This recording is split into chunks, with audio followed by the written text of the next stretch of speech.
L'émission Bonjour Côte-du-Sud, une présentation de votre Uniprix Daniel Lachance du complexe Santé Montmagny.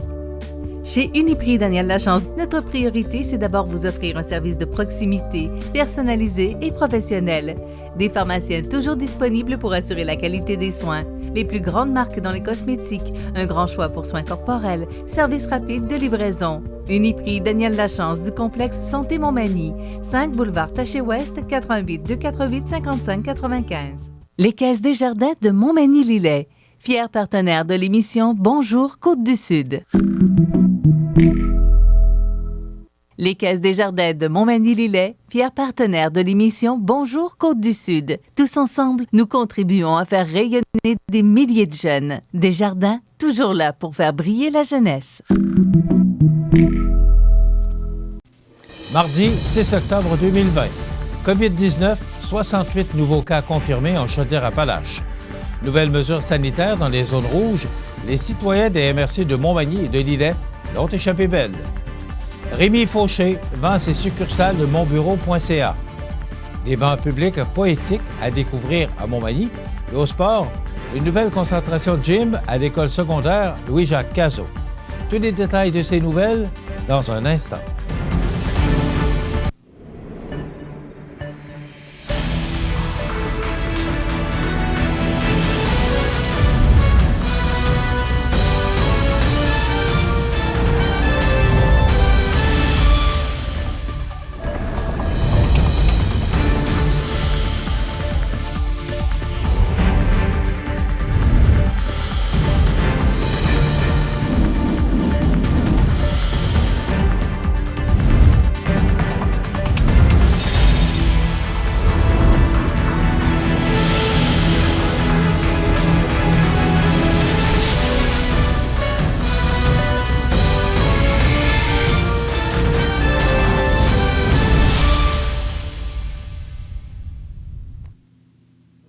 Bonjour, Mesdames et Messieurs.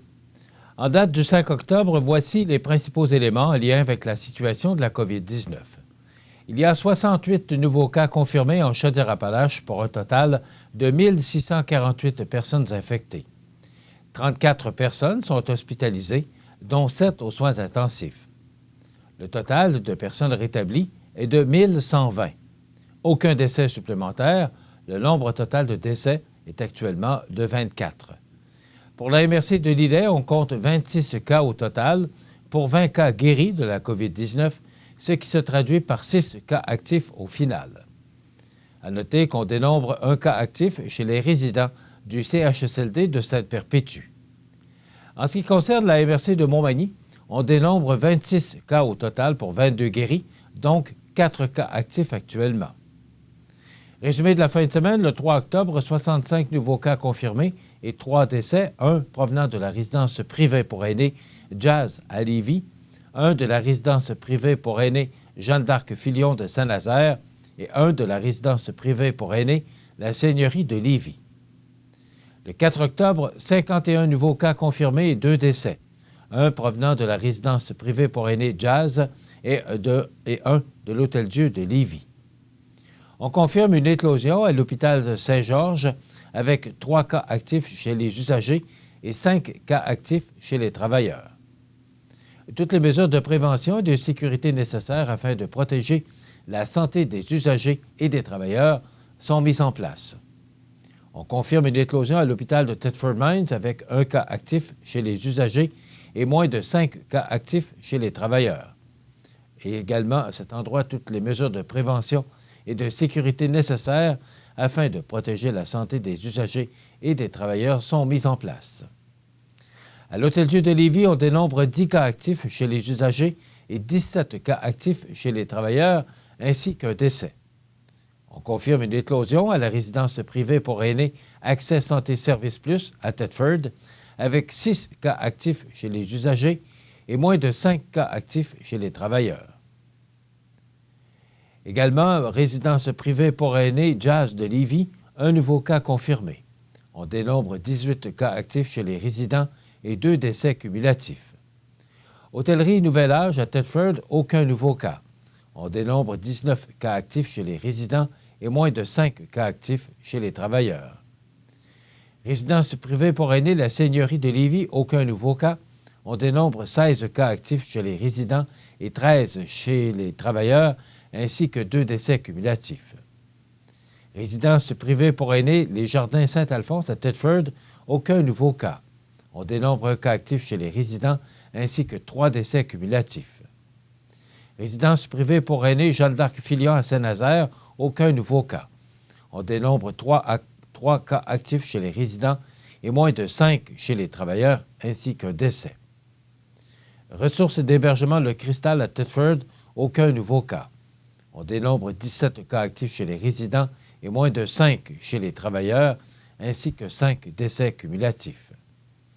Résidence La Guadeloupe, aucun nouveau cas. On dénombre un cas actif chez les résidents. CHSLD de Lévis, aucun nouveau cas. On dénombre un cas actif chez les résidents. Ressources intermédiaires Fortier à Thetford, aucun nouveau cas. On dénombre moins de 5 cas actifs chez les travailleurs. Alors que le ministre de l'Éducation annonçait lundi en conférence de presse que les élèves du secondaire étant situés en zone rouge devraient désormais porter le masque en classe et qu'ils ne pourraient plus pratiquer de sport d'équipe en raison de la COVID-19, les citoyens résidant dans les MRC des Etchemins, de Lillet et de Montmagny ont quant à eux poussé un soupir de soulagement. En effet, ces derniers sont toujours en zone dite orange, car la mobilisation des hommes et femmes d'affaires, ainsi que des élus des 3 MRC concernés, a porté ses fruits, évitant de facto, pour le secteur, les nouvelles mesures sanitaires imposées à la grande région de Chaudière-Appalaches. Rappelons que les 3 MRC ont réussi à se faire définir comme étant des zones d'exception en raison du faible taux de cas de COVID-19. Selon les nouvelles mesures annoncées par le ministre Roberge, les élèves du secondaire se situant dans les zones rouges devront porter le masque partout à l'intérieur de l'école, mais également en classe, et le plus étonnant, lorsqu'ils seront dans la cour, au grand air, à l'extérieur. De plus, les jeunes du 4e et 5e secondaire se déplaceront à l'école qu'1 jour sur 2, car le reste des cours se fera à distance par l'entremise de la technologie. Autre mauvaise nouvelle, les salles d'entraînement, les gyms devront cesser leurs activités en zone rouge. Notons que toutes les nouvelles mesures entreront en vigueur dès jeudi. Voici les autres mesures au secondaire pour les zones rouges. Dans le transport scolaire, limite d'un élève par banc, dans la mesure du possible, et avec des places assignées. Augmentation des mesures de protection et de distanciation dans les salles du personnel.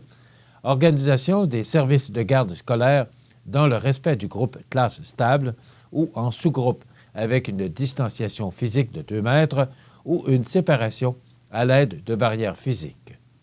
Prise du repas du midi préférablement dans les classes ou dans les cafétérias en groupe classe stable avec une distanciation physique de 2 mètres entre les groupes ou encore en salle de classe avec le groupe classe stable. Augmentation de la désinfection avec ajout de conciergerie. Les dépenses occasionnées par ces mesures supplémentaires seront considérées dans le remboursement des frais engagés par le réseau scolaire pour du matériel sanitaire. À titre indicatif, le gouvernement du Québec a remboursé 66 millions de dollars à celui-ci pour l'achat de matériel sanitaire au printemps dernier. Il s'agira donc d'un investissement additionnel de 85 millions de dollars. En zone rouge, les établissements d'enseignement supérieur devront prendre des mesures pour limiter la circulation du personnel et de la population étudiante sur les campus. Ainsi, il est demandé aux cégeps, collèges privés et universités d'offrir un maximum d'activités d'enseignement à distance, sauf lorsque la présence de l'étudiant est essentielle à l'acquisition ou à l'évaluation des connaissances. Les stages, incluant ceux en milieu d'enseignement, ainsi que les activités de recherche et de laboratoire seront donc maintenues. Les bibliothèques demeureront ouvertes uniquement pour permettre l'utilisation du comptoir de prêt et des espaces de travail individuels.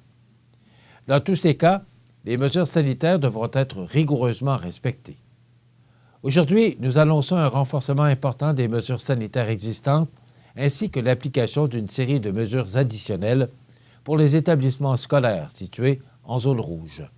Toutes ces mesures constituent autant de manières de protéger les élèves et le personnel contre la COVID. Ce n'est pas de gaieté de cœur que nous annonçons ces nouvelles restrictions recommandées par les autorités de santé publique. Et c'est toutefois un sacrifice que nous devons faire pour garder nos écoles ouvertes. Je tiens à rappeler que le fait de voir sa région passer au palier d'alerte maximale n'est pas une fatalité. On peut et on doit s'en sortir. J'implore les citoyens des zones concernées de tout le Québec pour qu'ils respectent les consignes et limitent au maximum leurs contacts sociaux.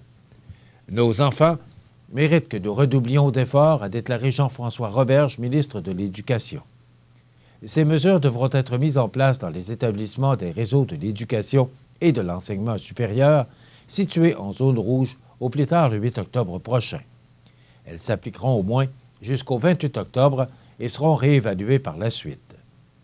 Les services professionnels pour élèves vulnérables seront maintenus et offerts individuellement ou à 2 mètres de distance en groupe d'au plus 6 élèves.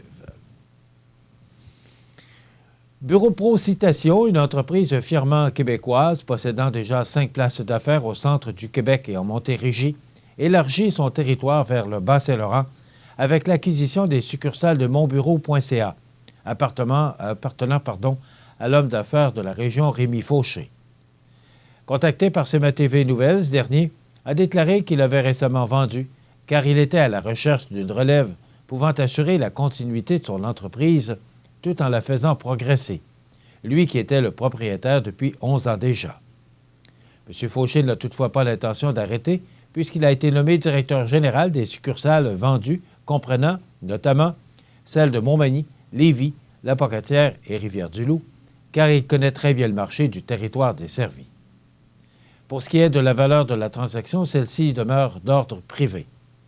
Rappelons que l'entreprise fondée en 1968 à Montmagny est spécialisée dans les fournitures de bureaux, de mobilier, ainsi que les photocopieurs, avec une clientèle majoritairement commerciale, ce qui rend Bureau Pro Citation tout indiqué pour poursuivre l'exploitation de ses magasins avec son expertise dans ce domaine. Bureau Pro Citation est une entreprise à propriété 100% québécoise, fondée en 1946 à Victoriaville. L'entreprise possède actuellement 5 magasins, soit à Belleuil, Drummondville, Granby, Saint-Hyacinthe et Victoriaville. Les 7 propriétaires résident tous dans l'une ou l'autre de nos régions et accordent beaucoup d'importance à l'implication dans leur communauté. Spécialisé au départ dans les secteurs traditionnels de services aux entreprises, étant un marchand de la bannière Hamster, Bureau Pro Citation est devenu, au fil des années et des acquisitions, une référence auprès de la clientèle de détail également. L'entreprise offre des produits et services d'impression, des fournitures de bureau, du mobilier, des photocopieurs, de l'informatique et réseautique, ainsi que de la librairie, les jeux éducatifs, les jouets, le matériel d'artiste, la papeterie et le cadeau, le tout sous le même toit.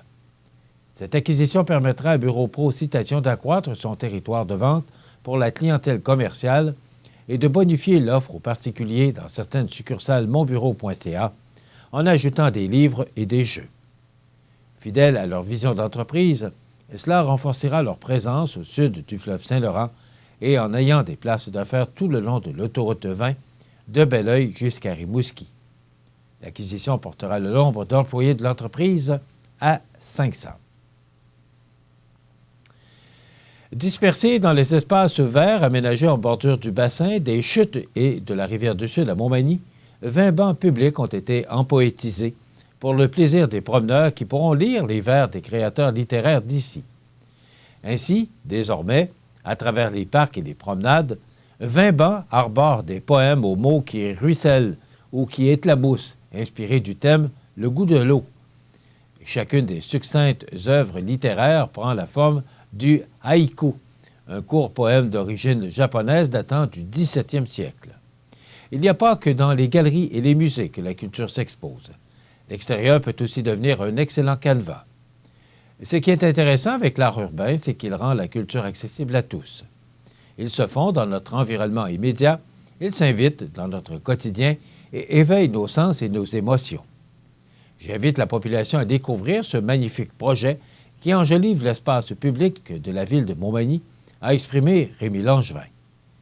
C'est l'artiste Chantal Jeanne Garand qui a eu le mandat de transposer visuellement sur les bancs publics les œuvres poétiques de Mesdames Catherine Chevreau, Denise Beaulieu, Denise Corriveau, Joël Gauvin-Racine, Cathy Paradis, Mireille Gagné, Nathalie Gagnon et Monique Miville-Deschênes, ainsi que de messieurs Jean-Louis Gosselin, Michel Plot et Richard Fournier.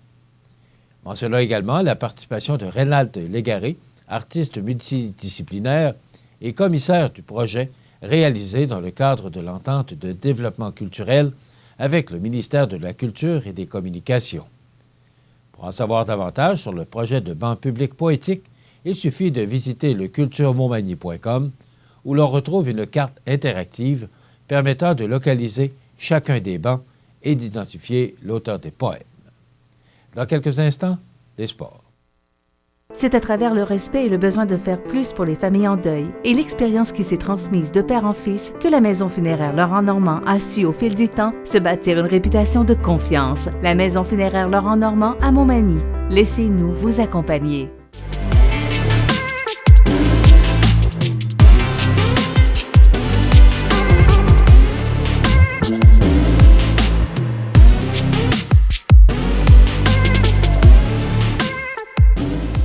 Moi, j'ai fait un AVC. C'est quand, donc? C'est en juillet 2016. Bon, ben dans ça là, faut ça bien vite, là. Faut réagir vraiment vite. Oui. Faut se rappeler des signes. C'est ça. V, c'est pour visage. Est-il affaissé? OK. I, c'est pour incapacité de lever les deux bras normalement. T, ben, c'est pour trouble de la parole et de la prononciation.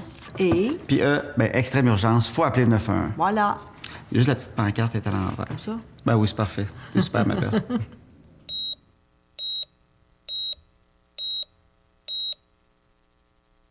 Vous regardez CEMA TV, le réseau d'information de la Côte-du-Sud.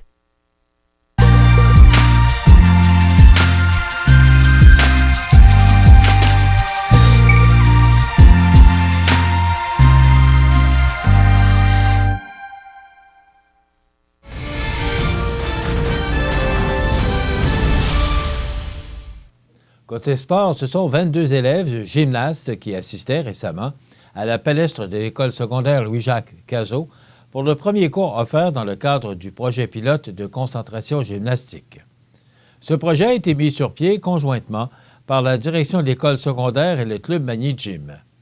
Il servira par ailleurs d'une forme de test pour l'implantation éventuelle d'autres projets du même type. L'encadrement et l'entraînement de ces gymnastes ont été confiés à Émilie Blais, kinésiologue et interne en ostéopathie, et ancienne gymnaste de Magny Gym, médaillée des championnats de l'Est du Canada. C'est avec grand plaisir que j'étais présente ce matin au tout premier cours de la concentration de gymnastique offerte à l'école Cazot. Quel beau moment! C'est une belle motivation pour nos jeunes gymnastes et une possibilité pour elles de gravir les échelons plus rapidement dans cette belle discipline. Je tiens à remercier tous les intervenants qui se sont impliqués et ont participé à la réalisation de ce beau projet que je chéris depuis longtemps, a déclaré Brigitte Vézina, directrice générale et entraîneuse-chef du club Magny Gym.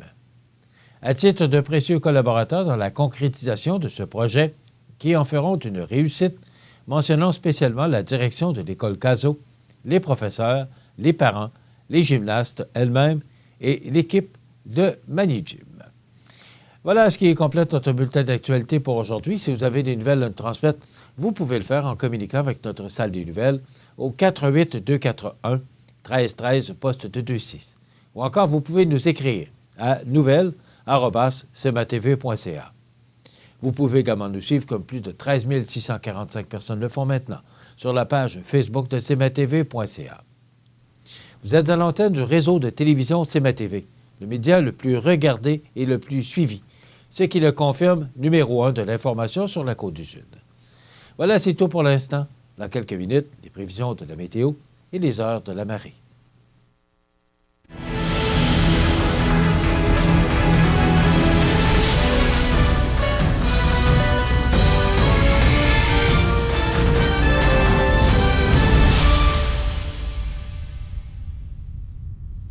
Les Caisses des Jardins de Montmagny-Lillet, fier partenaire de l'émission Bonjour Côte-du-Sud. Les partenaires suivants sont fiers de s'associer à cette portion de notre programmation. Vous avez réussi le test. C'est pas le cas de tout le monde. Bienvenue dans la vie après la mort. On essaie d'empêcher la Troisième Guerre mondiale. N'essayez pas de comprendre. Ressentez-le.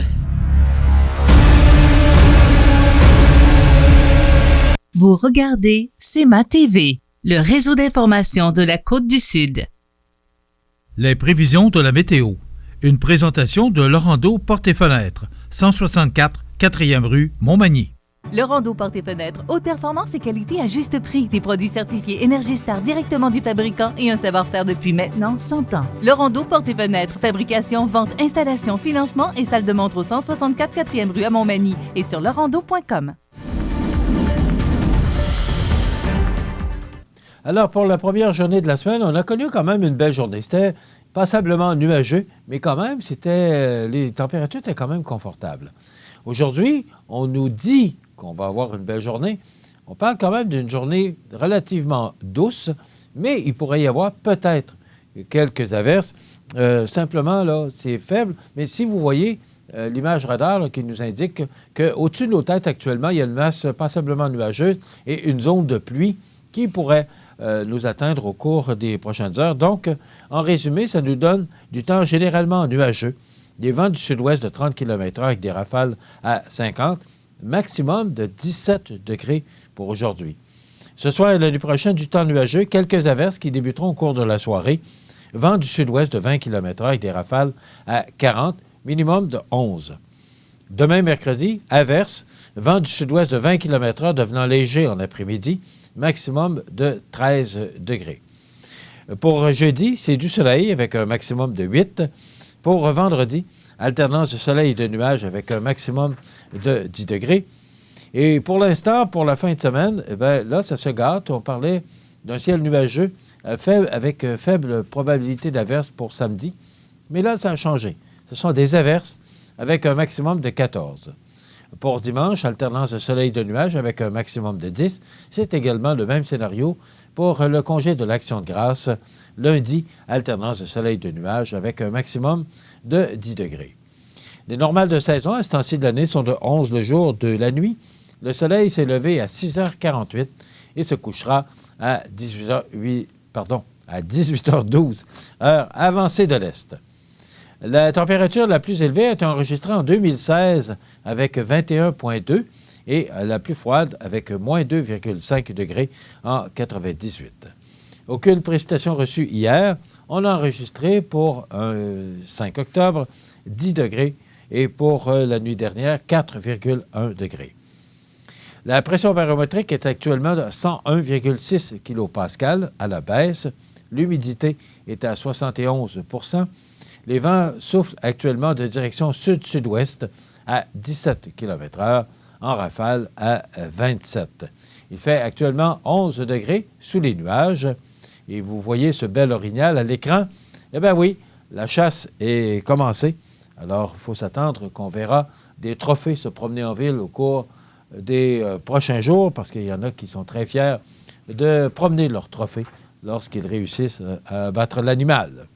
Maintenant, pour les heures de la marée de ce mardi 6 octobre, eh bien, elle sera haute à 8h41 ce matin, basse à 15h09 et de nouveau haute à 20h51 ce soir. Voilà, ça complète les prévisions de la météo. Donc, pour aujourd'hui, c'est une belle journée. Profitez-en pour aller marcher, faire des activités ou encore travailler sur les terrains parce qu'à compter de demain, là, on nous prévoit de la pluie et quand même de bonnes précipitations, là, à peu près la même chose pour jeudi.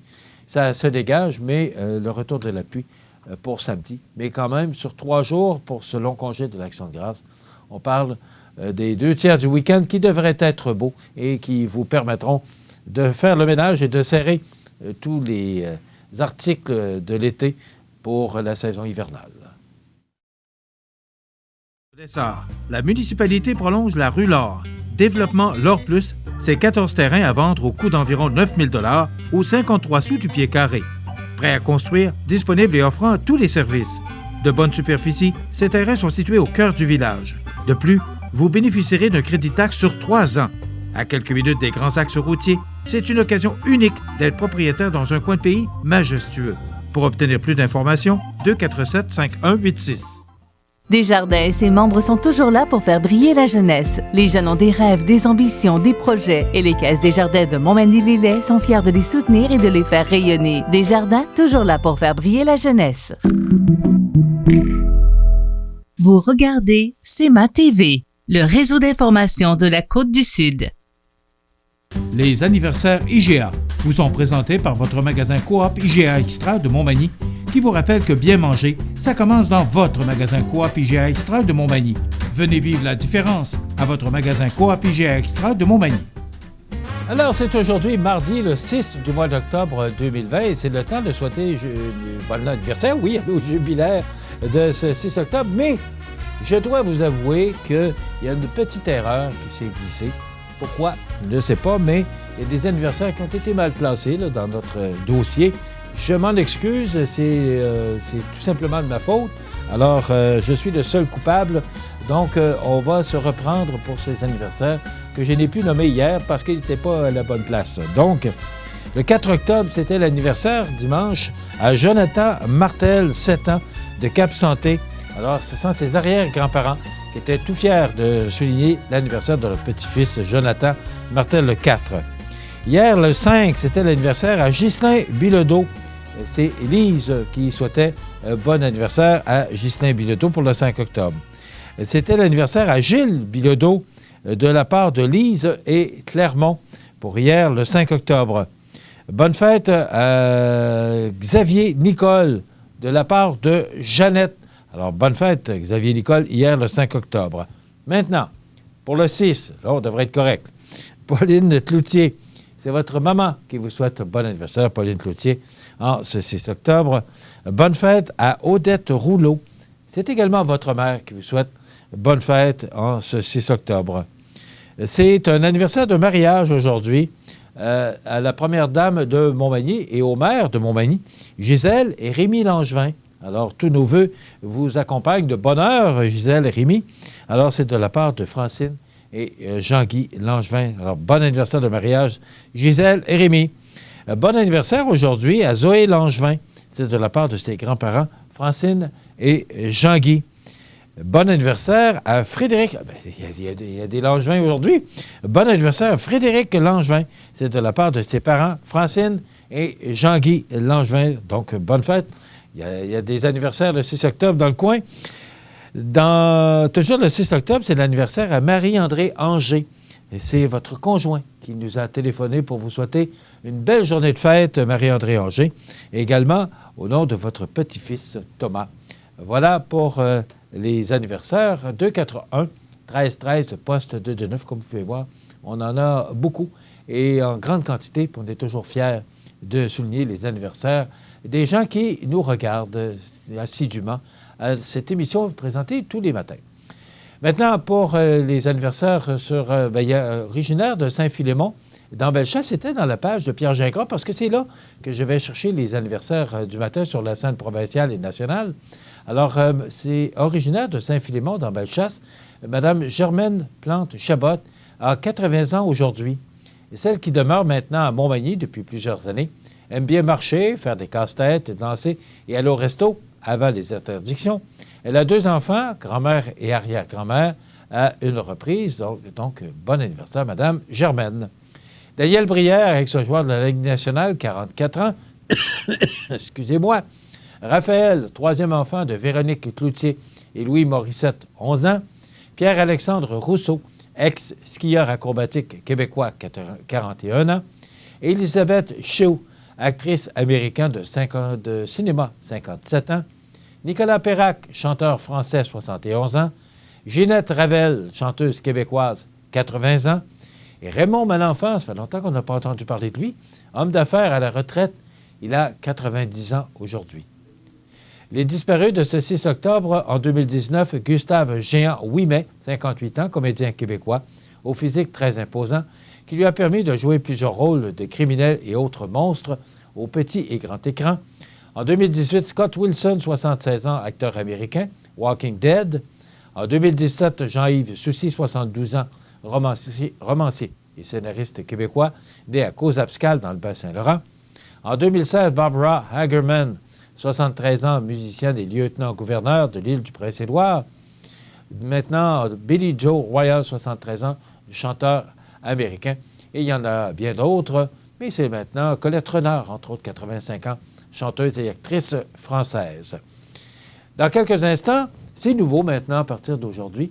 Les mardis maintenant s'appelleront les mardis Mallette parce qu'on aura maintenant une chronique économique que Régent Lemieux nous présentera tantôt, que Régent Lemieux, qui est comptable professionnel agréé et associé chez Mallette de Montmagny, eh bien, nous présentera. C'est tout nouveau, Nouvelle économique. Et il y aura naturellement les chroniques juridiques avec Nathalie Dubé et Gabriel Sanson. Donc, les mardis Mallette maintenant, à compter d'aujourd'hui. Et on aura une entrevue avec Bernard Pouliot, qui est directeur de l'école secondaire Louis-Jacques Cazot, et Jean-Marc Jean, directeur général du Centre de services scolaires de la Côte-du-Sud. C'est la semaine de l'école publique. Donc, on a pensé vous présenter une entrevue avec ces deux personnes. Il y aura naturellement les grands titres de l'actualité. Je vous souhaite une bonne émission. Ouais ben, t'es rendu là. La fameuse croisée des chemins. Un de ces chemins-là te mène directement où tu veux être. Mais lequel? Une chance que t'as plus d'un tour dans ton sac. Tu connais les guides en emploi et en formation de Sac à dos. Sac à dos, c'est un service gratuit offert par le Centre de services scolaires de la Côte-du-Sud. Un service personnalisé qui met à ta disposition des guides expérimentés qui t'accompagnent vers ton objectif ultime. Et plus loin encore.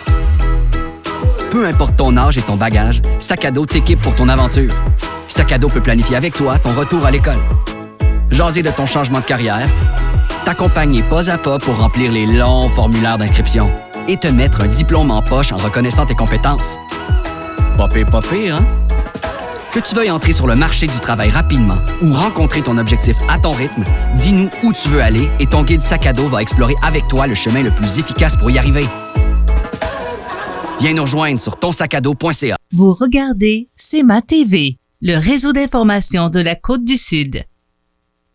Dans le cadre des Mardis Mallette, CEMA TV vous présente la chronique économique, une présentation du groupe Mallette, société de comptables professionnels agréés et de services juridiques. Alors, je vous souhaite la bienvenue parce que dorénavant, les mardis, ce sera les mardis Mallette. Pourquoi? Parce que, vous savez, depuis bien longtemps, on a la chronique juridique en compagnie de Maître Nathalie Dubé et Maître Gabriel Sanson. Eh bien, là s'ajoute la chronique économique, toujours présentée par Mallette, le bureau de comptable et de services juridiques, avec Régent Lemieux, qui est CPA, donc comptable professionnel agréé et aussi associé chez Mallette. Régent Lemieux, bonjour. Bonjour Michel, ça va bien? Oui, merci. Et toi? Très bien, malgré tout, si on peut dire, là, avec tous les inconvénients qui arrivent dans le marché actuellement, mais ça va bien. Bon, alors, nouvelle chronique. Et là, Régent, on va parler de quoi pendant cette chronique-là? Bien, dans le fond, l'objectif de la chronique, c'est parler un peu d'économie sur le territoire, qu'est-ce qui se passe, parler aussi des finances des entreprises, des finances personnelles aussi des individus. Dans le fond, l'objectif de la chronique, c'est d'être capable de vous remettre un peu plus d'argent dans vos poches en ayant des conseils qui vous permettent d'aller chercher le maximum d'informations qu'un individu devrait recevoir, une entreprise devrait recevoir aussi. Puis on sait que durant la pandémie, l'économie et les finances ont joué à la montagne russe. Effectivement, on a pris un souffle important quand est arrivée la pandémie. Je vous dirais que c'est comme un coup de break en voiture, mais avec les 4 roues là, qui étaient arrêtés d'un coup sec. On a senti vraiment que les entrepreneurs ont eu un choc. Et ce choc-là, dans le fond, bien, le gouvernement a réagi quand même rapidement en instaurant des programmes, même pas 15 jours. Un programme qui peut prendre entre 3 à 4 mois à instaurer chez un gouvernement a pris seulement moins de 15 jours à instaurer pour être capable de réinjecter rapidement de l'argent dans l'économie. Avant qu'on parle justement de ces subventions-là, est-ce que, comme comptable, parce que tu vois des clients, tu suis l'économie, tu suis les finances, est-ce que la pandémie a créé... est-ce que c'est si pire qu'on le pense, ce que la pandémie a créé depuis le mois de mars? Je dirais que oui, dans le fond, il y a eu vraiment un réflexe important que les entreprises ont pris conscience que... on en parlait beaucoup, de possibilité d'une pandémie, etc., mais tant son temps que tu ne le vis pas, bien, tu roules sur des roulettes, puis tu fais ton petit train. Mais là, dans le fond, la pandémie a permis de faire réfléchir beaucoup les entreprises sur leur façon de faire. Les façons de faire qui ont changé beaucoup, entre autres par le télétravail qui est arrivé de façon précipitée. Donc, ces éléments qui ont fait réfléchir les entreprises. Il y a une correction, il y en a eu une en 2008, il y a toujours des corrections au niveau de la bourse. Puis, et là, on disait qu'à un moment donné, parce que l'économie était très florissante, allait très bien, qu'à un moment donné, il allait arriver encore une situation parce que ces corrections-là arrivent régulièrement, peut-être pas, là, mais assez souvent. Est-ce que cette pandémie-là n'a pas remplacé Oui, dans le fond, l'économie est partie sur des roulettes de façon exponentielle. Ça allait vraiment bien. Les économistes disaient tout le temps, tous les années, bon, ça va venir arrêter, à un moment donné, cet élément-là. Mais l'économie étant rendue mondiale maintenant, ça poussait encore davantage la roue là, pour avancer encore plus vite. Fait qu'il n'y a pas eu vraiment d'arrêt brusque qui s'avait passé. Et là, ça a pris vraiment une cause sanitaire, si on peut dire, là, qui a fait vraiment cet arrêt-là. Donc, ce n'est pas vraiment un arrêt financier, mais c'est vraiment un arrêt au niveau sanitaire qui a fait brusquer l'économie et réagir les marchés boursiers. Donc, il y a eu des programmes qui ont été institués, tu le mentionnais, par le gouvernement fédéral en 15 jours. 15 jours. C'était quand même rapide. De toute façon, il n'y avait pas le choix, là, parce que les entreprises avaient besoin, là, des différents programmes. D'abord, on va parler de la subvention salariale temporaire. Oui. Dans le fond, je veux revenir sur la subvention salariale temporaire parce que c'est la première subvention qui a été mise en place par le gouvernement. Cette subvention-là, dans le fond, elle a pour but d'injecter rapidement de l'argent dans l'économie par les entreprises et indirectement vient aider les employés aussi, là. Fait que cette subvention-là, comme je vous dis, c'est pour venir rassurer rapidement en disant, là, c'est beau, là, qu'est-ce qu'on fait? Est-ce qu'on ferme les portes demain matin? Là, on vient injecter de l'argent. Cette subvention-là était de 10 sur la masse salariale que l'entreprise a à payer au cours du mois. Okay. Et ça, tout le monde est admissible à cette subvention-là, alors que plusieurs ne le savent pas, mais tout le monde est admissible à la subvention dans tous les secteurs d'activité. Je vous dirais environ 98 des compagnies. Pourquoi 98 Il reçoit toujours le 2 des entreprises qui ont des entreprises majeures, qui ont des volumes de chiffre d'affaires élevés. Eux ne se qualifient pas à cette subvention-là. Mais si on parle sur le territoire, la majorité des entreprises avaient droit à cette subvention-là, qui donne un montant de 10 sur une masse salariale que vous avez. Exemple, si vous avez une masse salariale de 10 000 bien, ça vous donne 1 000 de retour d'impôt que le gouvernement vous donne. OK. Mais là, il n'était pas question de pourcentage sur le chiffre d'affaires. C'était vraiment 10 sur la masse salariale? Sur la masse salariale, effectivement. Peu importe si vous avez eu des baisses, une hausse ou une stabilisation de votre chiffre d'affaires, ça n'a rien à voir. Fait que ça, dans le fond, la plupart des gens ne le savent pas, mais ça vient toucher l'ensemble des entreprises. Et ce montant-là peut être demandé à même les déductions à la source, qui se fait tous les mois, les remises gouvernementales, ou il peut se faire en cours d'année par un formulaire maintenant qui existe sur l'ARC. Il est disponible depuis juin sur le site de l'ARC pour être capable de réclamer ce 10 %-là. Et il nous reste encore une date. On a jusqu'au 31 décembre 2020 pour aller réclamer cet argent-là pour les gens qui n'auraient pas subi de baisse, qui ne se qualifient pas au programme que je vous parlais tantôt de la subvention salariale d'urgence. Il y a au moins ça qui a été mis en place. Okay, ce montant-là... Oui, c'était ma prochaine question, à savoir, bon, on a jusqu'au 31 décembre. Oui. Donc, les gens qui ne le savent pas, qui l'apprennent aujourd'hui, ils ont jusqu'au 31 décembre. C'est à partir de... À partir du 18 mars. Okay. Et ça couvre la période du 18 mars au 19 juin. Donc, une période bien précise dans la période. Parce qu'au départ, les programmes ont été faits pour environ jusqu'en juin. On va le voir, ils ont été prolongés par la suite à 2 reprises, là, mais ils étaient faits jusqu'en juin en disant, mais regarde, c'est temporaire, ça va durer 3 mois, puis après ça, on va reprendre les finances rapidement de l'économie et tout va rouler. Donc, la période, c'est du 18 mars au 19 juin. Le montant maximum qu'on peut aller chercher par employé, c'est 1 375 ou un maximum global pour l'entreprise de 25 000. Donc, il y a beaucoup d'entreprises, par leur masse salariale, vont chercher ce fameux 25 000-là. Sur une période de 3 mois, c'est quand même assez facile à aller chercher ce 25 000-là. OK. Ça, est-ce que ça complète pour la subvention salariale temporaire? Oui. C'est les critères de base faciles à retenir. Là. OK. Ouais. Maintenant, la subvention salariale d'urgence. Oui, ça, c'est un autre élément qui est arrivé. Ça n'a rien à voir avec la PCU, la prestation canadienne d'urgence. C'est vraiment la subvention salariale d'urgence. Qu'on entend beaucoup parler, qui a été prolongée à 2 reprises. Puis on va revenir dans nos chroniques par rapport à ça, parce que le gouvernement, quand il a mis en place cette subvention-là, ça ne vient pas en passant du gouvernement fédéral. Là, ça a déjà existé, bien entendu, en Asie. Donc, c'est des idées qui arrivent de d'autres pays qui ont été instaurées. Parce qu'il faut comprendre que le côté asiatiques ont connu quand même une économie, eux autres, c'est à partir de janvier qu'ils ont connu ça. Et là, le gouvernement a injecté de l'argent. C'est une façon de venir injecter de l'argent de façon encore plus importante dans l'économie par l'intermédiaire des entreprises. Et le montant-là, c'est 75 de la masse salariale. Oui. Donc, 75 Michel, là, c'est comme sur... je vous donnerais, mettons, 100 là, aujourd'hui, là, que ça nous coûte pour l'entreprise. Le gouvernement, il dit, bien, garde 3 ans 75, donne-moi seulement 25 Fait que c'est quand même beaucoup d'argent qui vient être injecté dans les entreprises. Et on le voit sur le territoire, les gens, le sourire revient un peu aussi pour être capable de dire, bien, au moins, ça me redonne mon impact négatif que j'ai eu au cours des premiers mois. Bien, au moins, je suis capable d'aller la rechercher par un programme qui n'a jamais existé. Un programme aussi payant que ça n'a jamais existé. Assez que les gens ont peur d'aller chercher ce programme-là en se disant, ça se peut quasiment pas que le gouvernement me redonne 10 000, 15 000, 30 000, 50 000, 100 000 sur ma masse salariale, alors que j'ai connu une baisse, oui, mais c'était temporaire dans mon cas, là. Maintenant, qui est éligible? Bon, qui est éligible? On a préparé un petit tableau par rapport à ça, dans le fond, pour être capable de bien le comprendre. Parce que le premier programme que je vous parlais tantôt, tout le monde est éligible, ou presque. Et là, ce programme-là, il faut avoir connu des baisses de revenus. Quand on parle d'une baisse de revenus, c'est vraiment le chiffre d'affaires. Votre chiffre d'affaires que vous avez, vous le comparez. Là, ça a commencé au mois de mars. Au mois de mars, on le comparait avec l'an passé, donc mars 2020. On le compare avec mars 2019. Et si on a une baisse de 15 %, on est automatiquement éligible au programme à 75 % de la masse salariale. Dans le fond, donc, les entreprises qui ont ce critère-là, ils se qualifient pour aller récupérer cet argent-là. OK. Et c'est fait de quelle façon?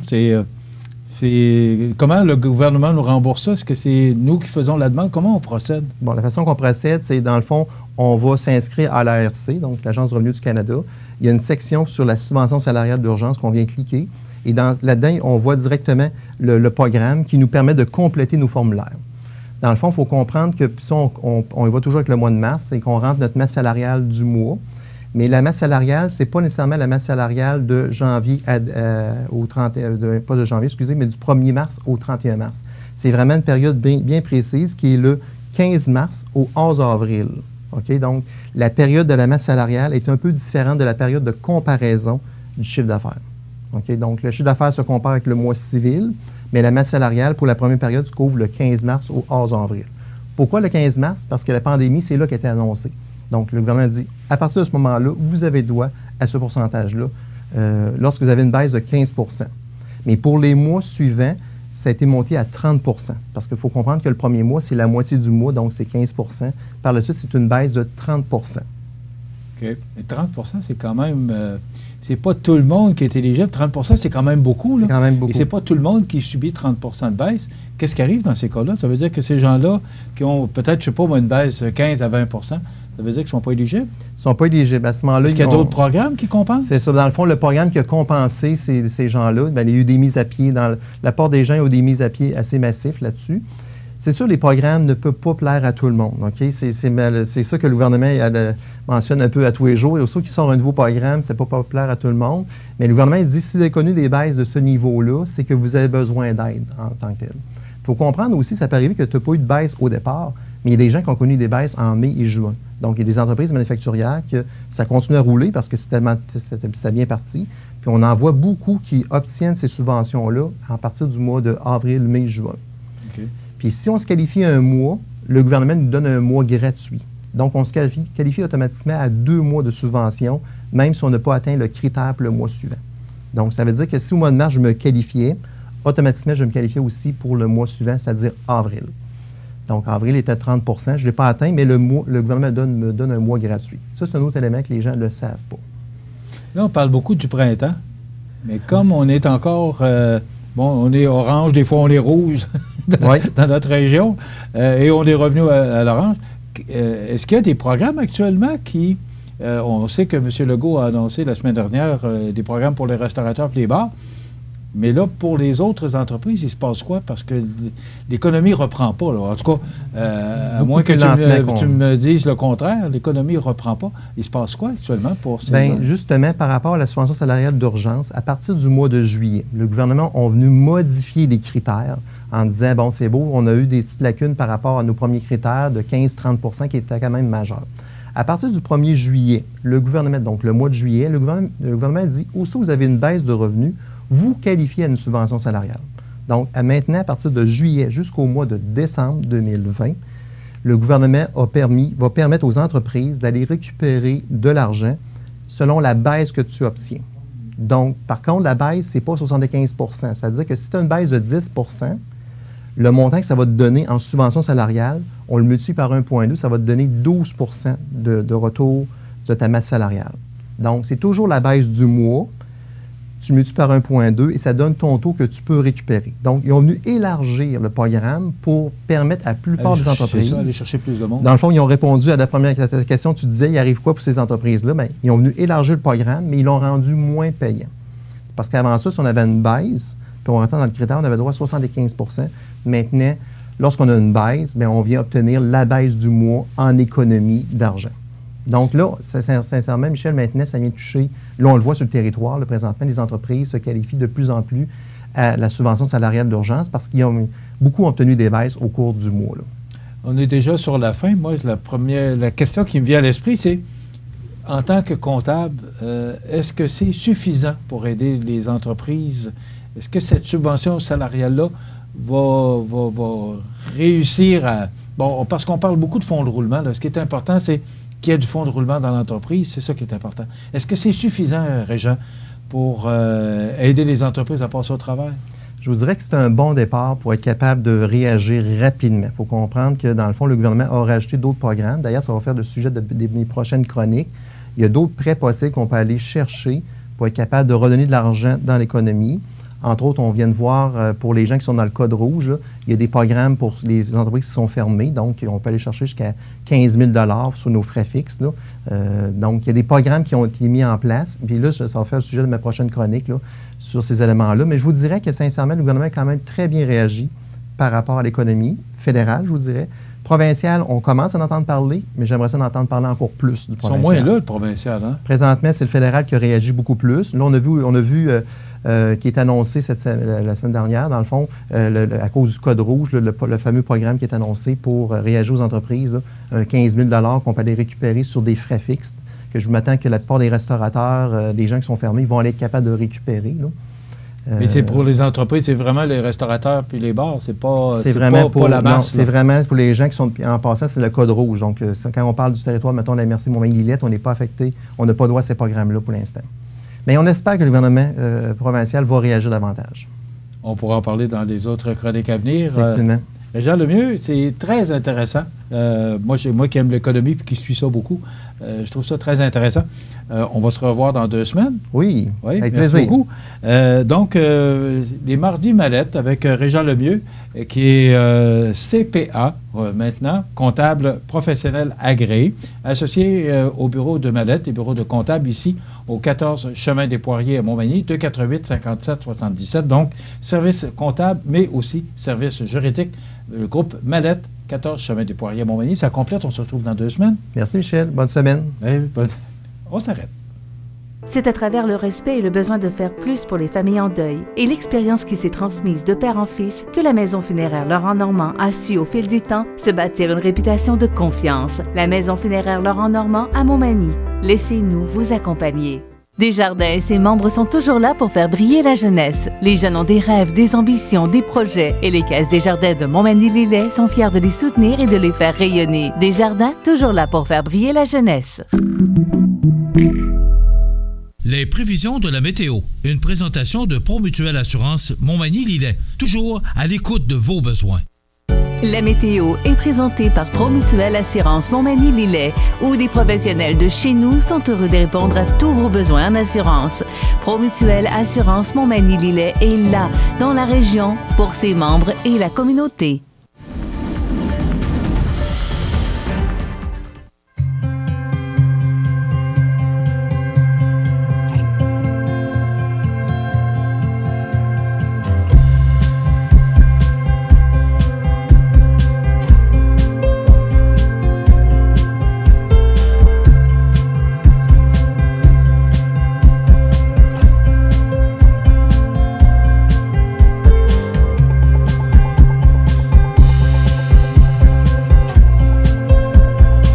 Vous regardez CEMA TV, le réseau d'information de la Côte-du-Sud. Les partenaires suivants sont fiers de s'associer à cette portion de notre programmation. Solidarité Cancer est un volet très actif au sein du Centre d'action bénévole. Comme son nom l'indique, la mission de ce volet est de soutenir et de combler les besoins d'entraide, d'information, de formation, de sociabilisation et de partage des gens touchés par le cancer. La clientèle, composé de personnes vivant ou ayant vécu un cancer ainsi que leurs proches, habitent sur le territoire desservi par le CAB, soit la MRC de Montmagny et la MRC de Lillet. L'offre de services est très diversifiée, en groupe ou en soutien individuel. Voici les principaux services. Les déjeuners d'amitié. Cette activité regroupe un grand nombre de participants. Ils sont offerts sur une base mensuelle à Montmagny, à Saint-Adalbert et à Saint-Jean-Port-Joli. Cette activité donne l'occasion aux participants d'échanger sur leur vécu, de partager leurs émotions et de transmettre un vent d'espoir aux participants qui sont en période de traitement. De plus, à chaque mois, un sujet différent est abordé pendant le déjeuner, soit par l'intervenante en lien avec le groupe ou par un conférencier. Des sujets aussi variés que la médication, le testament, le rire et l'activité physique sont présentés. L'éventail des sujets reflète les besoins et les intérêts des participants. Pour les gens en post-diagnostic et ou ceux en traitement, une intervenante va les rencontrer à leur domicile afin de s'assurer que leurs différents besoins en lien avec le cancer trouvent une réponse, que ce soit par le CAB ou en référant les gens au CLSC ou autres professionnels de la santé. De plus, l'intervenante leur présente les différentes sources d'aide financière et les aide à compléter les formulaires. Depuis 40 ans, le Centre d'action bénévole des MRC de Montmagny et de Lillet est un organisme voué à l'amélioration de la qualité de vie des individus et des groupes par le bénévolat. Le Centre d'action bénévole valorise ceux et celles qui désirent s'impliquer, répond à des besoins par divers services à la collectivité en développant de nouveaux groupes de bénévolat et assure des services directement à notre communauté. Le Centre d'action bénévole des MRC de Montmagny et de Lillet, à Montmagny 248 72 42. Pour les dames ayant besoin de prothèses capillaires, l'organisme offre un service de prêt au coût de 20 $ pour une année. Un autre service fort pertinent pour les gens ayant des traitements ou des rendez-vous médicaux, ils peuvent bénéficier du service d'accompagnement médical. À cet effet, un bénévole va chercher la personne chez elle, l'amène à son rendez-vous et demeure avec elle jusqu'au retour à la maison. De plus, lors des traitements reçus à l'hôpital de Montmagny, chaque patient reçoit un sac avec une couverture de polar.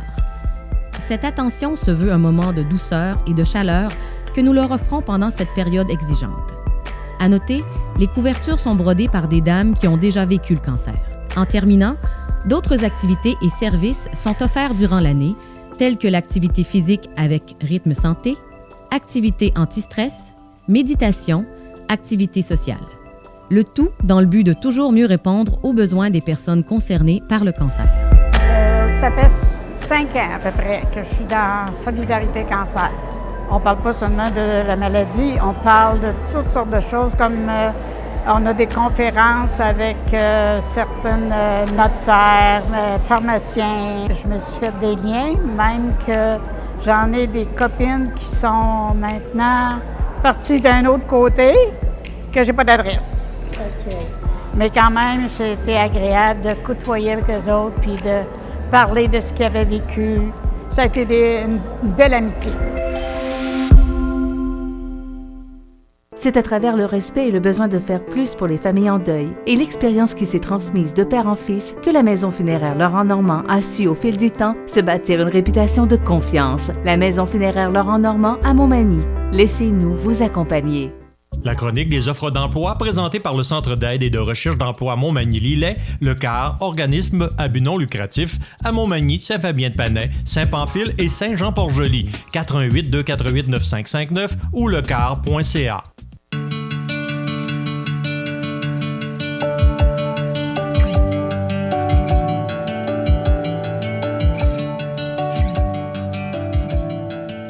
Alors, c'est le temps de vous présenter notre chronique des offres d'emploi de ce mardi 6 octobre.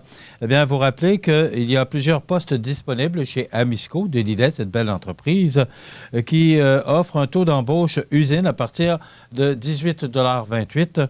Ça vous tente de changer d'air ou encore vous êtes à la recherche d'emploi, vous avez perdu votre emploi récemment en raison de cette pandémie, eh bien, il y a des gens qui vous attendent à bras ouverts chez Amisco pour vous joindre à une équipe dynamique. Donc, 247-5025 ou encore rh@amisco.com. cette entreprise de Lillet. Une autre belle entreprise de Lillet, Fonderie Poitras, donc qui embauche avec un taux horaire allant jusqu'à 20,63 l'heure. On est à la recherche d'électromécaniciens, d'étudiants, préposés à la finition, planificateurs à la production, superviseurs de production, techniciens en comptabilité. Donc, plusieurs postes offerts. Ton équipe t'attend. Donc, si ça vous intéresse, vous pouvez communiquer avec la Fonderie Poitras au 247-5041 ou encore, vous pouvez envoyer votre curriculum vitae à carrière au pluriel @fondriepoitras.com. Cette chronique qui vous est présentée par le Centre d'aide en recherche d'emploi Montmagny-Lillet. Si vous allez sur le site lecar.ca, vous verrez qu'il y a de nombreuses offres d'emploi également qui sont offertes par le CAR, mais aussi vous rappelez que cet organisme vous aide dans la recherche d'emploi, vous soutient dans l'orientation professionnelle, coaching de carrière, services de placement. C'est un accompagnement sans frais, équipe professionnelle, services spécialisés. Donc, 4 points de service pour mieux vous servir. Montmagny, Saint-Fabien-de-Panay, Saint-Pamphile, Saint-Jean-Port-Joli. 248-95-59, 248-95-59. La chronique des offres d'emploi présentée par le Centre d'aide et de recherche d'emploi Montmagny-Lillet, le CAR, organisme à but non lucratif, à Montmagny, Saint-Fabien-de-Panay, Saint-Pamphile et Saint-Jean-Port-Joli. 418-248-9559 ou lecar.ca. La résidence funéraire Boulanger vous propose une gamme complète de services personnalisés afin de répondre à tous vos besoins en matière de funérailles. Nous vous fournissons des installations de services innovants qui répondent en évolution des familles d'aujourd'hui. Nous prenons soin de vous afin que vous puissiez vous concentrer sur ce qu'il y a de plus important, votre famille, vos amis et vous-même. Salon funéraire adapté pour votre plus grand confort, grand stationnement et facilité d'accès. La résidence funéraire Boulanger, pour bien faire dans la dignité. Le réseau de télévision CMA TV vous présente les avis de décès. Au CHSLD de Montmagny, le 16 septembre 2001, à l'âge de 99 ans et 7 mois, est décédée Dame Juliette Blais, épouse de feu M. Claude Brochu, fille de feu Dame Edwidge Lemieux et de feu M. Michel Blais. Native de Berthier-sur-Mer, elle demeurait à Montmagny et à Québec autrefois. Une rencontre en toute intimité avec la famille aura lieu ultérieurement, suivie de l'inhumation de ses cendres au cimetière de Berthier-sur-Mer. Un grand merci au personnel remarquable des résidences Céline et Jean-Noël, Habitation Monseigneur-de-Chêne, CHSLD de Saint-Jean-Port-Joli et de Montmagny, pour tous les excellents soins prodigués. Vos témoignages de sympathie peuvent se traduire par un don à la Fondation Rayon d'Espoir. Les arrangements funéraires ont été confiés à la résidence funéraire Boulanger, 31 avenue de la Fabrique, Montmagny. Aux familles éprouvées, la direction et le personnel du réseau de télévision CMA TV offrent leurs plus sincères condoléances. Vous regardez CMA TV, le réseau d'information de la Côte-du-Sud. L'entrevue du jour, une présentation du Resto L'Olivier, coin Saint-Jean-Baptiste et Sainte-Brigitte à Montmagny. La satisfaction de nos clients, une priorité. 248-3435. Le Resto L'Olivier vous offre les meilleures pâtes en ville, fruits de mer, grillades, menus du jour et quoi encore. Les déjeuners sont à l'honneur tous les samedis et dimanches à partir de 8h30. Fermé le lundi, le Resto L'Olivier à Montmagny, coin Saint-Jean-Baptiste et Sainte-Brigitte, 248-3435. Alors, je me retrouve dans cette magnifique salle, la salle Édouine Bélanger de l'école secondaire Louis-Jacques Cazot. Et je suis en compagnie de Bernard Pouliot, qui commence à être un habitué de chez nous. Bien là, d'abord, merci de nous recevoir chez vous. Ça me fait bien plaisir de vous accueillir à l'école. Vraiment, on est content de vous avoir avec nous aujourd'hui. Bien, c'est un plaisir de se rendre ici parce que là, on souligne la semaine de l'école publique.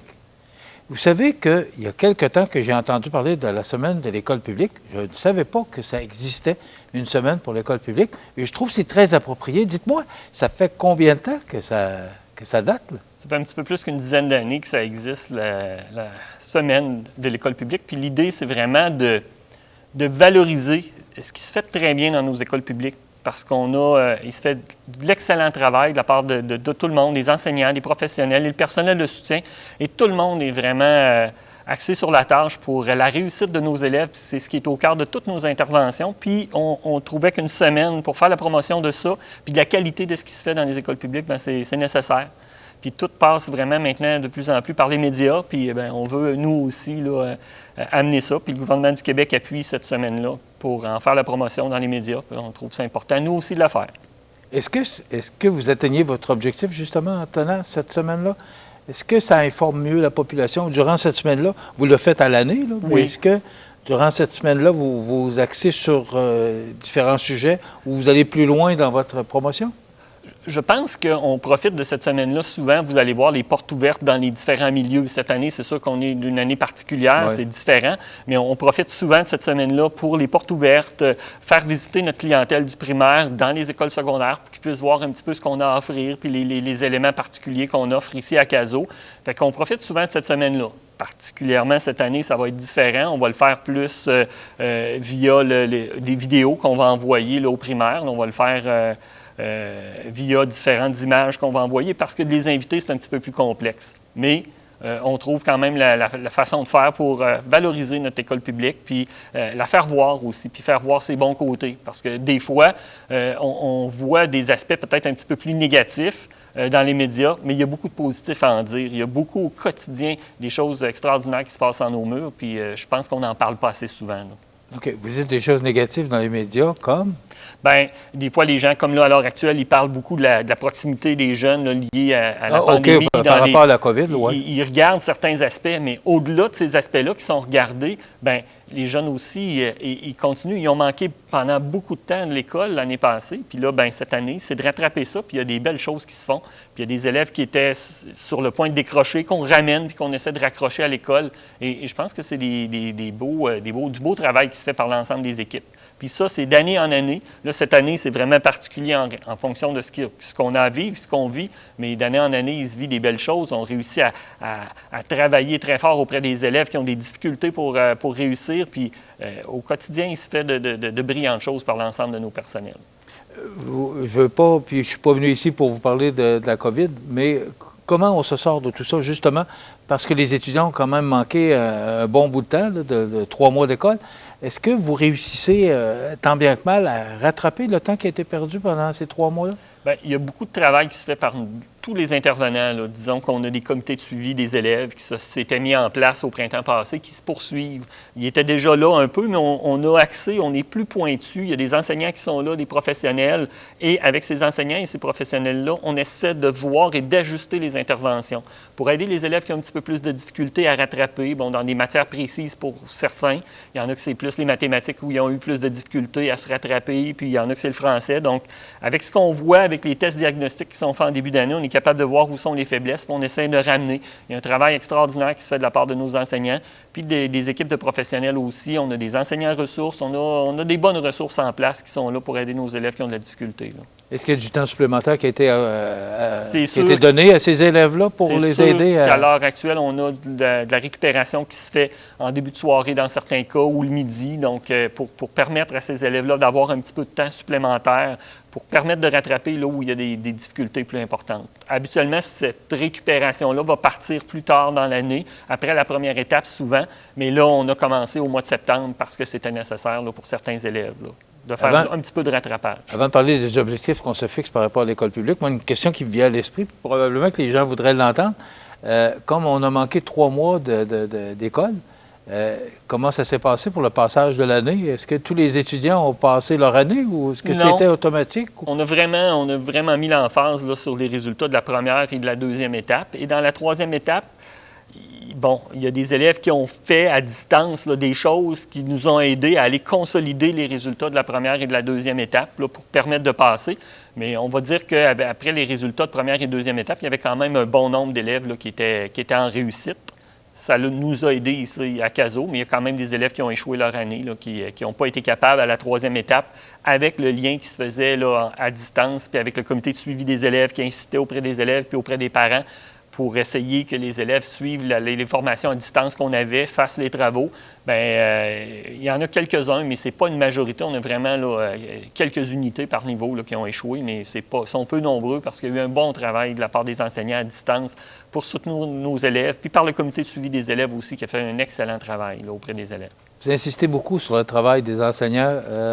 Vous avez une belle qualité d'enseignants ici à Cazaux. Oui, tout à fait. On a des enseignants d'expérience, des jeunes enseignants aussi, mais une grande qualité, effectivement, de travail qui est fait par les enseignants. Là, on est très, très satisfait. On est très heureux là, du travail qui est fait au quotidien par nos enseignants. Mais je parle des enseignants, mais aussi je peux parler des professionnels de la même façon et des services professionnels. Pas des services professionnels, des services de soutien. Vraiment, pour nous autres, c'est important. Ces gens-là font un travail admirable à l'heure actuelle. Je pense aux gens qui font de l'entretien ménager. Ils sont essentiels à l'heure actuelle, dans le cas de la COVID, là, sans leur travail constant. Pour faire de la désinfection, du nettoyage, ce serait beaucoup plus difficile. On a eu des cas de COVID, mais on en a peu, je pense, à l'heure actuelle, grâce à leur excellent travail. Là. Ça fait que c'est un travail d'une équipe, puis c'est vraiment ce qui est important à Cazaux. Je pense qu'on essaie de travailler en équipe, puis on a des défis, puis on les surmonte, mais on les surmonte vraiment en équipe. Bernard, est-ce que vous vous fixez pendant cette semaine-là ou pendant l'année des objectifs par rapport à l'augmentation d'élèves, à la clientèle que vous avez ici? Est-ce qu'il y a des objectifs? Est-ce que cette semaine-là vous sert à vous fixer des objectifs de réussite ou autres? C'est sûr que notre idée est toujours de retenir notre clientèle. Donc, on a un bassin qui provient d'écoles primaires du secteur, donc de Montmagny, bien sûr, mais aussi de Berthier, Cap-Saint-Ignace, Saint-Pierre, Saint-François. Oui, parce que là, c'est le centre de service scolaire, c'est grand. Là, et nous, on accueille les jeunes de ces écoles primaires-là et on essaye de retenir le plus possible notre clientèle. On est allé à Cazaux jusqu'à 720 élèves à peu près là, quand on a été là, au plus bas. À l'heure actuelle, on est à 760. Donc, notre idée est vraiment de retenir la clientèle. Il y a une petite augmentation. Oui, une petite augmentation. Donc, on est quand même content de cette augmentation-là, mais on continue à travailler. Je pense que c'est un travail constant de tout le monde qui va nous permettre là, d'aller chercher le plus de clientèle possible. Puis, on travaille très fort au quotidien pour garder notre clientèle et en attirer aussi quelques-uns de plus aussi. Là. Vous voyez l'avenir comment ici? C'est très positif. On a une belle école. Il y a des beaux projets, vous le savez. On en a parlé un petit peu l'an passé ensemble.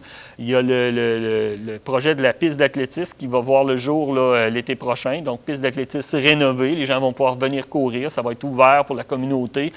Ça va nous faire des belles installations. On va pouvoir avoir des compétitions régionales sur la piste d'athlétisme. Ça, c'est un plus. Avec l'aide de la municipalité, avec le gouvernement aussi qui y met des sous, la MRC.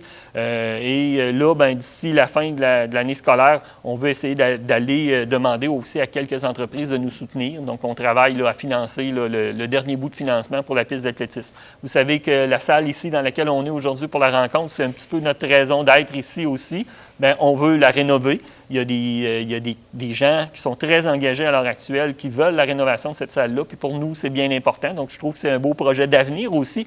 Et on a le complexe sportif aussi qui se travaille à l'heure actuelle. Puis honnêtement, c'est un projet important pour nous parce que ça va améliorer l'ensemble de nos installations. Puis pour nous, c'est bien important. On a parti justement aujourd'hui, on est jeudi le 1er octobre. C'était le début de notre concentration gymnastique. C'est la première journée. J'avais 11 athlètes ce matin qui faisaient de la gymnastique. Et cet après-midi, on a 11 autres athlètes qui font de la gymnastique aussi. Donc, ils alternent le volet scolaire et la gymnastique. Puis pour nous, c'est bien important. Puis les équipements qu'on pourrait avoir qui amélioreraient le sort de ces gymnastes-là, bien pour nous, c'est important. Donc, on va travailler fort avec les gens du gouvernement, avec les gens de la MRC, de la ville et des entrepreneurs de la région aussi pour faire arriver ces projets-là qui sont importants un petit peu pour tout le monde. Là. Vous êtes un bon vendeur. Merci. Vous êtes un bon passionné. Merci. On essaye de garder la passion, de garder le feu allumé. Puis je pense que c'est important. Puis on veut vraiment que Cazaux, c'est au cœur de la ville de Montmagny et c'est un bel endroit. Puis on veut continuer à lui donner une valeur plus grande et s'assurer là, que les gens aient le goût de venir nous voir puis leur donner les meilleurs services possibles aussi. Là. Bernard Pouliot, directeur de l'École secondaire Louis-Jacques Cazaux, merci beaucoup. C'est très intéressant. Donc, la semaine de l'École publique, c'est du 4 au 11 octobre. Alors, merci d'avoir été avec nous. Dans quelques instants, on aura le directeur du Centre de services scolaires de la Côte-du-Sud, M. Jean, immédiatement après la pause. Le réseau de télévision CMA-TV est fier de vous présenter La Pouponnière, en collaboration avec votre Jean Coutu de Montmagny, où l'on trouve de tout, même un ami. Santé, beauté, photo. Votre Jean Coutu de Montmagny, c'est tout ça et encore bien plus. Jean Thibault et toute son équipe du Jean Coutu de Montmagny sont fiers de s'associer à CMA-TV dans la présentation de La Pouponnière et profitent de l'occasion pour féliciter les heureux parents. Alors, on a un petit poupon à vous présenter ce matin. Émile Boulanger Et les parents, eh bien, c'est notre chroniqueur ici, notre chroniqueur juridique dans les Mardis Mallettes, Maître Gabriel Sanson. Donc, Gabriel Sanson et Maxime Boulanger, les parents. Alors, ils sont de Montmagny. Émile est né le 1er octobre 2020. Donc, toutes nos félicitations aux heureux parents, Gabriel Sanson, Maxime Boulanger, pour la naissance d'Émile le 1er octobre. Naturellement, ils sont de Montmagny. Et vous savez qu'à chaque mardi, on procède au tirage d'un certificat cadeau de 25 $ offert par votre Jean Coutu de Montmagny. Les gagnants, c'est Catherine Ouellette et Jean-Philippe Noël de Saint-Paul de Montmagny pour la naissance de Marie-Philippe le 26 septembre dernier. Donc, ce sont eux qui méritent le certificat cadeau de 25 $ offert par votre Jean Coutu. Et je m'empresse de remercier la Pouponnière de Montmagny, tous les employés de la Pouponnière de l'hôpital de Montmagny, pour leur précieuse collaboration à la présentation de cette chronique tous les mardis et jeudis à la même heure. Votre magasin Coop, c'est un large éventail de fruits et légumes, gâteaux personnalisés, mets cuisinés, bouchées à votre service, charcuterie, fromage, poissons frais, produits locaux. Une fraîcheur garantie à chacune de vos visites. À votre magasin Coop IGA Extra de Montmagny.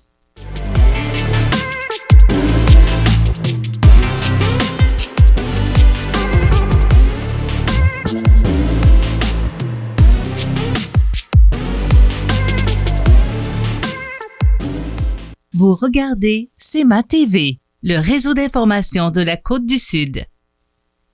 L'entrevue du jour. Une présentation du Resto L'Olivier, coin Saint-Jean-Baptiste et Sainte-Brigitte à Montmagny. La satisfaction de nos clients, une priorité. 248-3435. Alors, je vous rappelle qu'on est à l'école secondaire Louis-Jacques Cazot, dans la salle Édouine Bélanger. Justement, M. Pouliot qui parlait que peut-être qu'un jour, on va rénover cette magnifique salle pour encore s'améliorer, parce qu'on l'avait déjà amélioré du temps, mais là, je pense qu'on est rendu à une autre étape. Donc, cette magnifique salle. Et je suis en compagnie de M. Jean-Marc Jean, qui est le directeur général du Centre de services scolaires de la Côte-du-Sud. On va s'habituer. Oui, on commence je ne l'ai pas marqué, là, mais j'ai eu envie de l'inscrire quelque part. On l'inscrit là quand même. OK. Merci, je vais m'en servir. Oui, bien sûr. Oui. Bonjour, M. Jean. Bonjour. Merci de nous accueillir. M. Jean, on a parlé avec Bernard Pouliot en première partie de cette semaine. C'est pour ça que, justement, qu'on est avec vous aujourd'hui, pour souligner cette semaine de l'école publique du 4 au 11 octobre. Maintenant, on a parlé beaucoup de l'école Cazot, mais, et Bernard en a fait un peu mention, c'est également souligné à la grandeur du centre de services scolaires de la Côte-du-Sud. Oui, absolument. Je dirais que l'ensemble des écoles secondaires, surtout, ont pris des initiatives. Bernard le nommait comme des portes ouvertes ou des publicités, des pamphlets, pour souligner toutes les activités, toutes les initiatives qui sont prises à l'intérieur de chacune des écoles, tant par rapport à des projets sportifs, au niveau des encadrements, tout ça. C'est important de le faire valoir parce que des fois, on le prend pour acquis, ou on pense que c'est mieux ailleurs parce qu'on va parler d'encadrement, d'utilisation des technologies. Mais dans nos écoles aussi, il y en a beaucoup de ça. Puis, je vous dirais, des fois, c'est peut-être une petite lacune qu'on a, là, on ne le fait peut-être pas assez valoir. Donc, c'est important de le faire connaître à la population qu'on dessert et même à celle qui pourrait être intéressée par nos services. Que les gens sachent aussi qu'est-ce qui se passe à l'intérieur de nos écoles publiques. Absolument, parce qu'on prend pour acquis qu'ils le savent, mais ce n'est pas tout à fait le cas. Donc, c'est important d'en faire la promotion. Puis, j'en profite, si vous le permettez, pour souligner la belle entrevue que M. Pouliot, Bernard, vous a livrée. C'est un de nos excellents ambassadeurs. Donc, c'est quelqu'un dont on est très fiers. Puis, je pense que les gens de Montmagny doivent être fiers d'avoir quelqu'un comme lui à la barre de son école secondaire. Il est passionné et il démontre sa passion également. Oui, et d'une grande compétence aussi. Oui. M. Jean, on sait que récemment, ça a été la fusion, si je peux dire, si je peux utiliser le terme, la transition des commissions scolaires versus les centres de services scolaires de la Côte-du-Sud, dont vous êtes le directeur. Bon, vous avez vécu la commission scolaire et là, vous vivez le centre de services scolaires. Comment se passe la transition? En fait, nous sommes toujours dans la période de transition parce que le centre de services scolaires va vraiment prendre forme par la modification de sa gouvernance à la mi-octobre, le 15 octobre. Donc, d'ici là, nous sommes actuellement à la désignation des membres du conseil d'administration. Bon, là, il n'y a plus de commissaires, ça c'est... Non. Est-ce que les commissaires sont encore en poste jusqu'au 15 octobre? Non, les commissaires, le rôle des conseils des commissaires, dont le nôtre, là, a pris fin au début février. OK. Et puis, il était toujours en poste comme comité conseil jusqu'au 30 juin. C'était prévu que à la mi-juin, entre février et juin, c'était la période de mise en place du conseil d'administration, mais avec la COVID, tout ça a été retardé à l'automne. Donc, le processus de désignation des membres du conseil d'administration se fait actuellement. Nous sommes quand même passablement avancés dans le processus. Donc, juste pour vous le rappeler, là, il y a 5 membres du personnel qui vont siéger au conseil d'administration. Du personnel enseignant? Ou... 5 catégories de personnel OK. différents. Donc, il va y avoir un enseignant, un enseignant ou enseignante, un membre du personnel de soutien, un membre du personnel professionnel, une direction d'établissement et un membre du personnel d'encadrement, donc des cadres de service du siège social.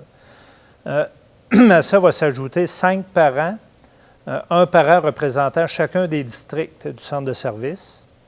Donc, le centre de service a été redécoupé en 5 districts. Et il y aura aussi 5 membres de la communauté qui, eux, vont être sélectionnés par une équipe, là, un comité composé de parents et de membres du personnel. Quand vous parlez de districts, est-ce que vous connaissez les districts?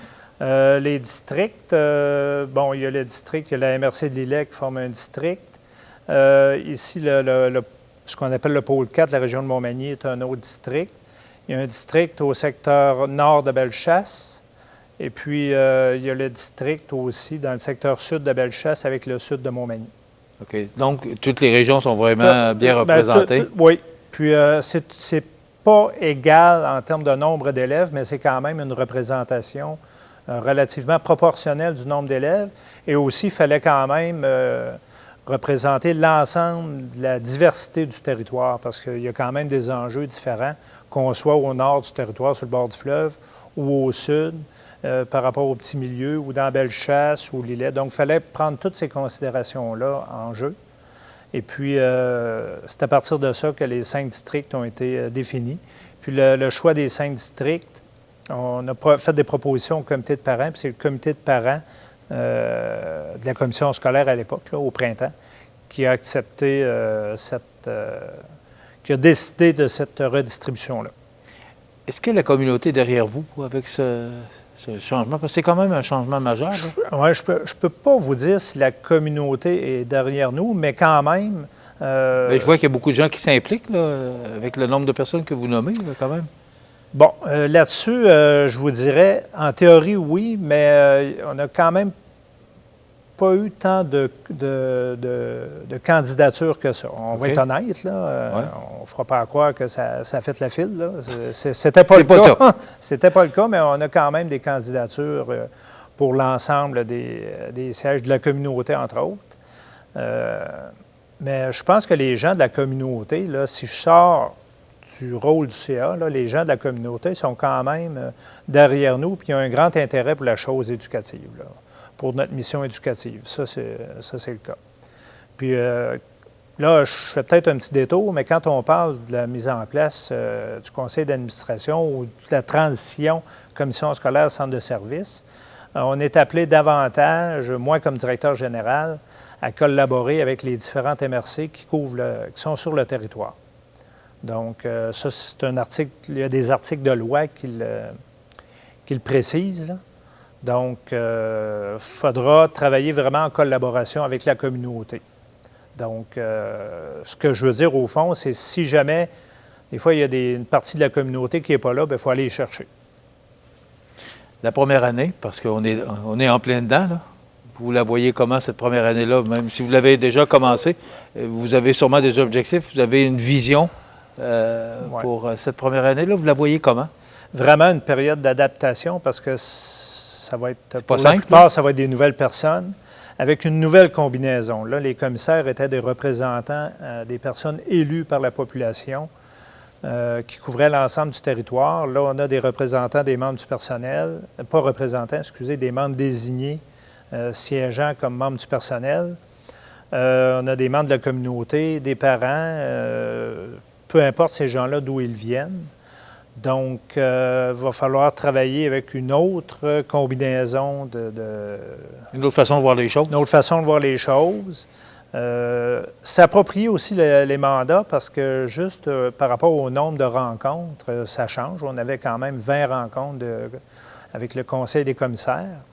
Et puis, pour le conseil d'administration, on parle d'un minimum de 4. Nous, on a prévu 7 l'année prochaine.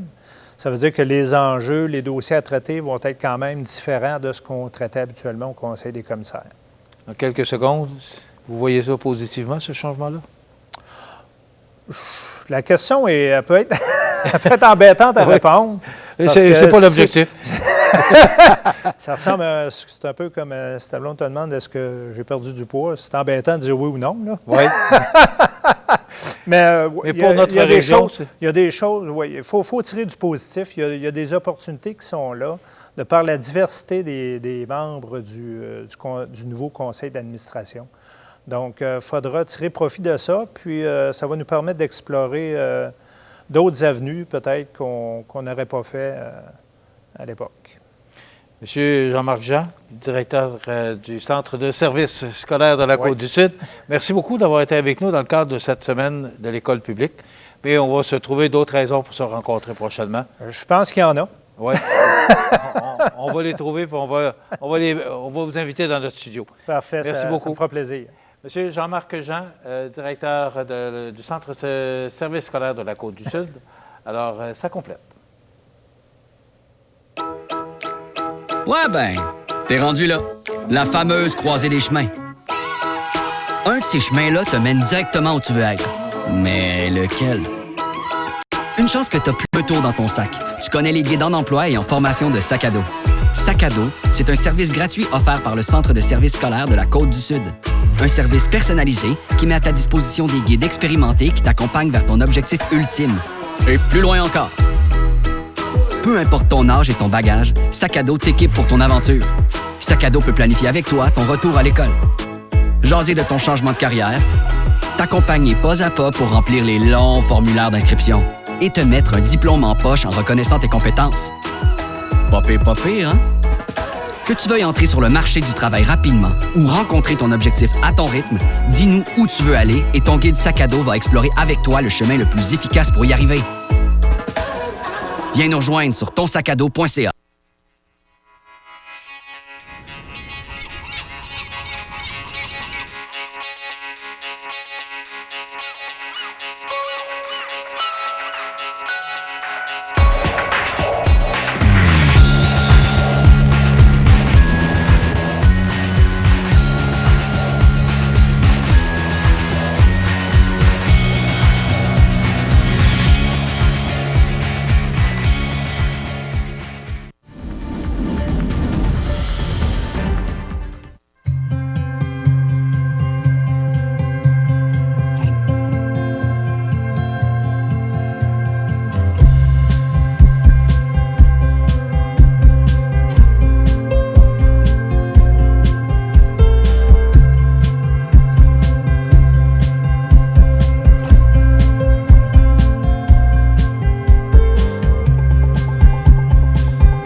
Vous regardez CEMA TV, le réseau d'information de la Côte-du-Sud.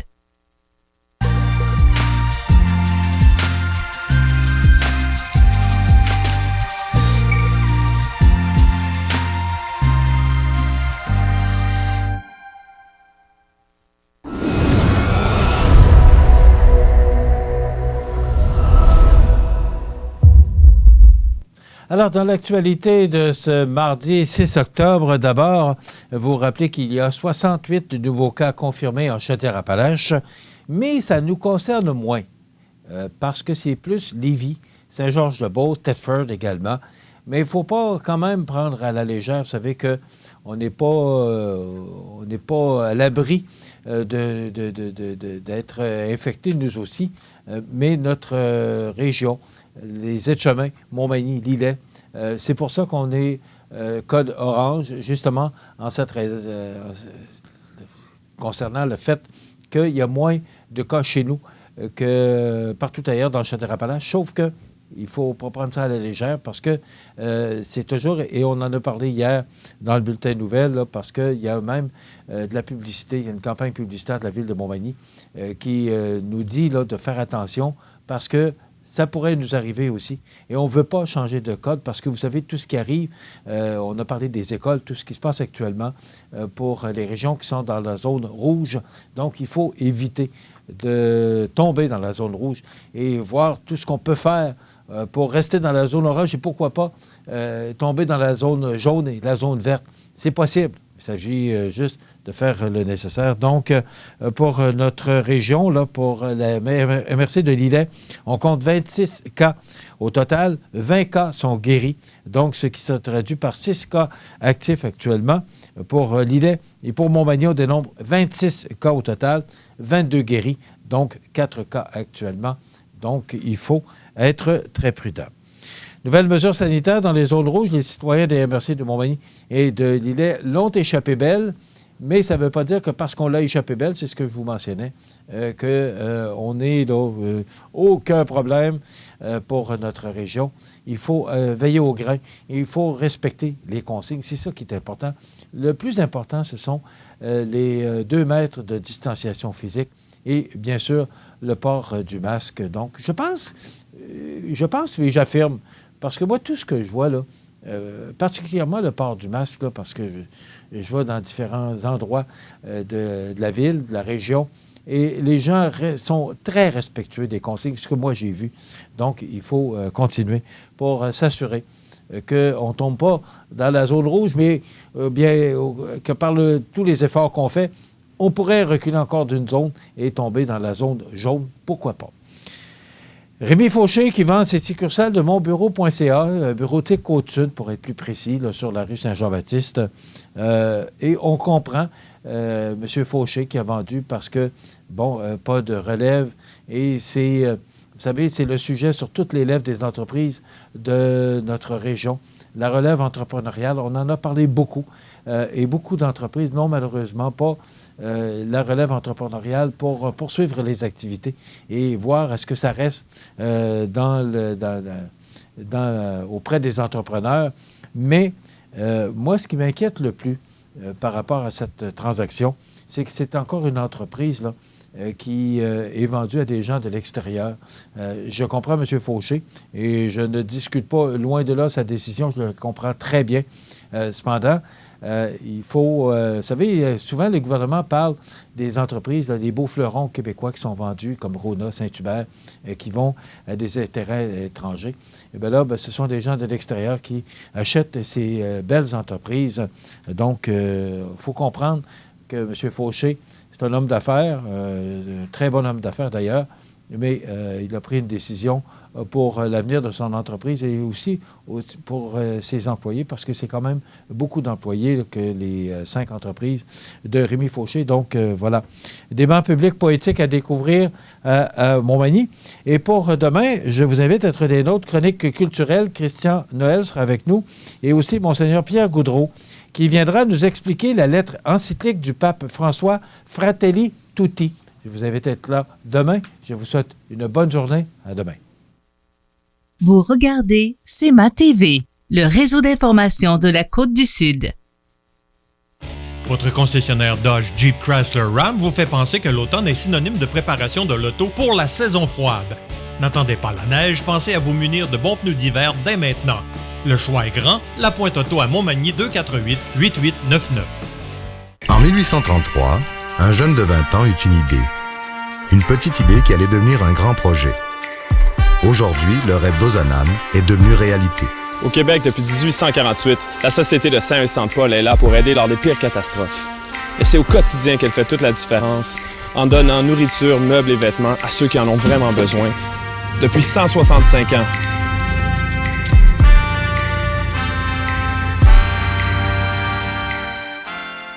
L'émission Bonjour Côte-du-Sud, une présentation de votre Uniprix Daniel Lachance du complexe Santé Montmagny. Service professionnel 88 248 55 95.